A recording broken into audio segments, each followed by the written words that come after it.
अस्सलाम वालेकुम व्यूअर्स। तो आज हम मौजूद हैं chapter number 12 waves and sound हमारे पास चैप्टर का नेम है।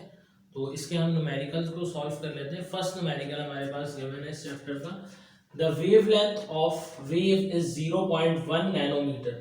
तो डाटा हम बनाते हैं इसका। तो वेवलेंथ को जो है हम वो रिप्रेजेंट करवाते हैं लैम्डा से, जो कि हमें गिवन है 0.1 नैनोमीटर। लैम्डा का ये साइन होता है हमारे पास। It speed is 3 exponent 8। तो स्पीड यानी कि वेलोसिटी जो कि हमें गिवन है 3 एक्सपोनेंट 8 मीटर पर सेकंड। तो मीटर इंटू सेकंड -1 इसकी पावर है, तो ये एस अपॉन में आ जाएगा तो प्लस हो जाएगी पावर। ये पता है हम लोगों को ये बात। What is the frequency of the wave? Frequency को आप जो है वो एफ से रिप्रेजेंट करवा दें इस टाइप की। अब हम सॉल्यूशन में आते हैं। तो बहुत ही इजी है न्यूमेरिकल हमारे पास। तो वेवलेंथ का हम पहले फॉर्मूला पढ़ भी चुके हैं। उससे पहले हम सॉल्व करने से पहले इसको हम डाटा की ये जो लैम्डा की वैल्यू है इसको हम कन्वर्ट कर लेते हैं। 0.1 नैनोमीटर का मतलब है एक्सपोनेंट में हम इसकी पावर जो है वो -9 रिप्रेजेंट करवाते हैं, -9 मीटर्स। तो अब हम सॉल्यूशन में आ जाते हैं। तो सॉल्यूशन में आते हैं, हमें फॉर्मूला याद है v equals to frequency into wavelength F lambda.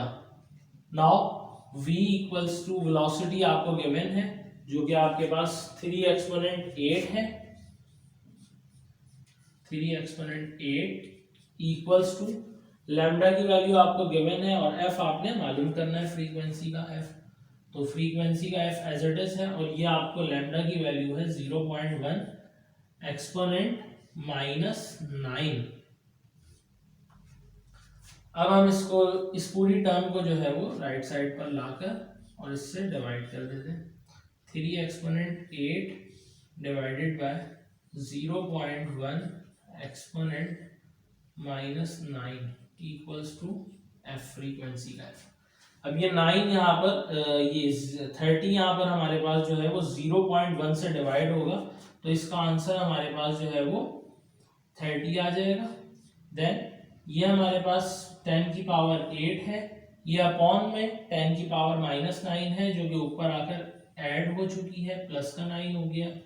Now F, so F equals to, अब एफ को मैं इस साइड लिख रहा हूं 30 एक्सपोनेंट 17।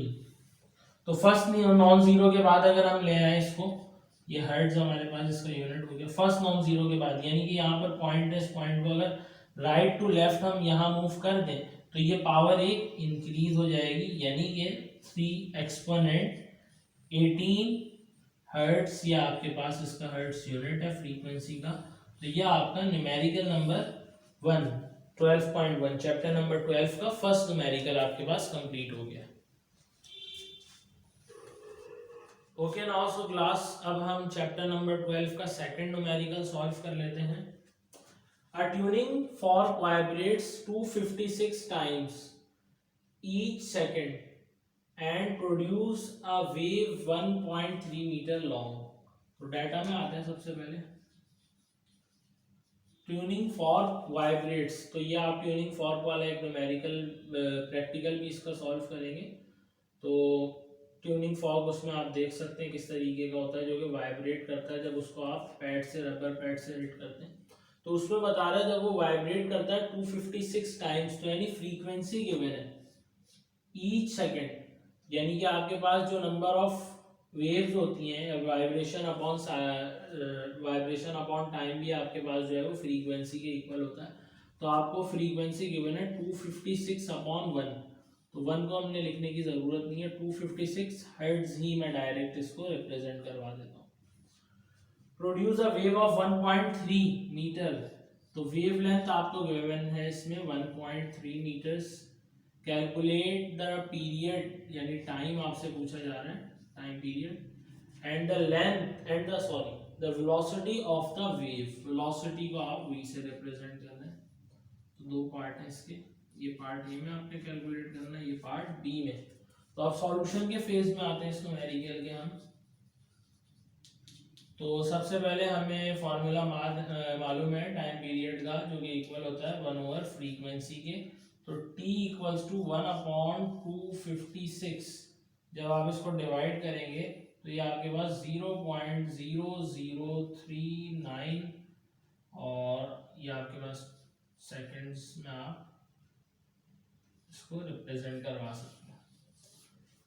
तो सेकंड जो इसका फॉर्मूला हम यूज कर रहे हैं वो है v equals to frequency into wavelength. So v equal to frequency आपको जो है वो इसमें गिवन है 256, जिसको आपने मल्टीप्लाई करवाया है यहाँ पर 1.3, जो कि आपको वेवलेंथ गिवन है। तो इसको मल्टीप्लाई करवाने के बाद 256 को 1.3 से जब आपने मल्टीप्लाई करवाया तो आपके पास इसका जो फाइनल रिजल्ट है वो 332.8 मीटर पर सेकंड है।